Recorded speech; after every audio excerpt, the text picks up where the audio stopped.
కనకపు సింహాసనం మీద శునకం కూర్చుండబెట్టినట్టు ఉన్నదట. కొందరికి ముచ్చట అర్థం కానట్టున్నది కదా. అయితే చెప్తూ నేను రాష్ట్రాన్ని ఏలుతున్న కుర్చీ మీద కుక్కను కూర్చుండబెట్టినట్టు ఉన్నదట. అగో అట్లా ఎవలో అన్నరే బాలన్న అంటారా? ఎవలో కాదు, మాజీ కరెంటు మంత్రి జగదీశ్వర్ రెడ్డి సారు. మరి ఎవలను కుక్క అన్నాడు, ఏం కథ చూసినాక మీరే చెప్పాలి. జగదీశ్వర్ రెడ్డి గారు ఇక బాలన్న ముచ్చట్లు చూస్తున్న జనంకి అర్థమయ్యేటాడు చెప్పుండ్రి. కనకపు సింహాసనం మీద కూర్చున్నాయేమో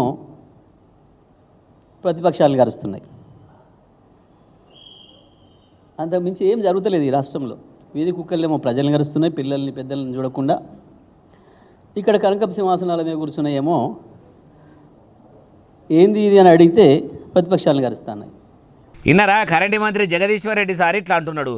కనకపు సింహాసనాల మీద కూర్చున్న అందరూ అంటే బంగారి కుర్చీల్లో కూర్చున్నోళ్ళని అర్థం వస్తుంది. కానీ కనకపు సింహాసనం అంటే రాష్ట్రంలో ఎమ్మెల్యేగిరి, మంత్రిగిరి, ముఖ్యమంత్రిగిరి ఎలగబెడుతున్న కాంగ్రెస్ లీడర్లు కారు పార్టీలను కరుస్తున్నారన్న తరీకలు అనుకొచ్చిండు.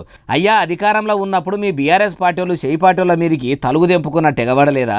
అప్పుడు మీ పార్టీ అధికారంలో ఉన్నది, మీది నడిచింది. ఇప్పుడు కాంగ్రెస్ పార్టీ అధికారంలో ఉన్నది, వాళ్ళది నడుస్తున్నది. ఎవలేం సుధపూసలు కాదు, పవర్ రాగానే నోటికి కూడా అద్దు అదుపు లేకుండా మాటలు వస్తాయి. ముంగడిసాలు ఎట్లా పోతే వెనకసాల అట్లా పోతుంది.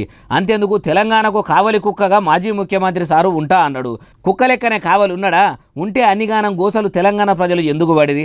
ఎందుకు మీ అధికారాన్ని పక్కకు పెట్టిరి? అధికారం ఉన్నదని అహంకారంగా మాట్లాడినందుకే కదా పక్కకు పెట్టింది. ఈ నడుమ రేవంత్ సార్ కూడా మీ వాళ్ళు అప్పుడప్పుడు మాట్లాడినట్టే రెచ్చిపోయి మాట్లాడుతుండు. నోరు మంచిదైతే ఊరు మంచిది అవుతుంది అంటారు. మీకు తెలియంది కాదు, యాద్ చేస్తున్నాం అంతే అంటారు ఈ ముచ్చటిన్నోళ్ళు.